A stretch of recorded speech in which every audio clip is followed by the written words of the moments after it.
Welcome to our channel. Today we how to download and set up Laravel using Composer, complete guide step by step clearly. To begin, ensure you have Composer installed on your machine. If you don't have Composer, download it from getcomposer.org.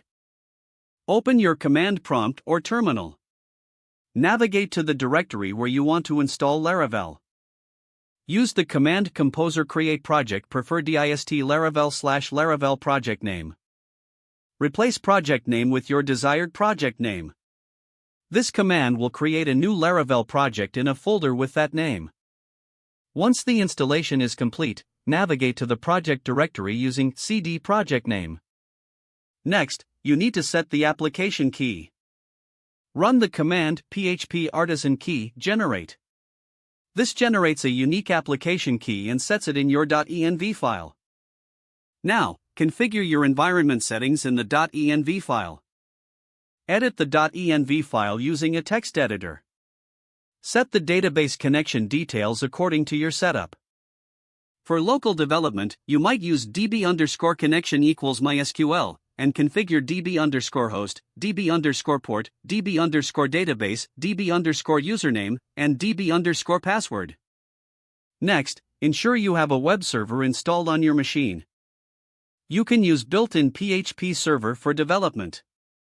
Run the command php artisan serve. This starts the Laravel development server. By default, it will host your application at http://localhost 8000. Open your web browser and navigate to that address. You should see the Laravel welcome page confirming the setup. Lastly, explore the Laravel documentation to familiarize yourself with its features and functionalities. You are now ready to start developing with Laravel. If the page does not load, refresh the browser or try again in a private or incognito window. Make sure you are using the correct email address, then retype it carefully to avoid small typos.